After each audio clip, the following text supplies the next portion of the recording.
again, you do the same thing with this one. Once I get it up there, if you just go to your record status dashboard and add a new record, it will give you a little tool to look at how to create some of these things using HTML. It's a great way to learn some HTML.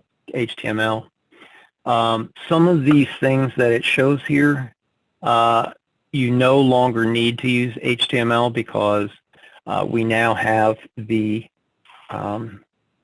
option when you create a new field for the enhanced text. So if I were to go into this on a field level basis, there's the new rich text editor. So if you click on these things, then you can recreate some of these, not all of them by any means, but some of these using the rich text editor.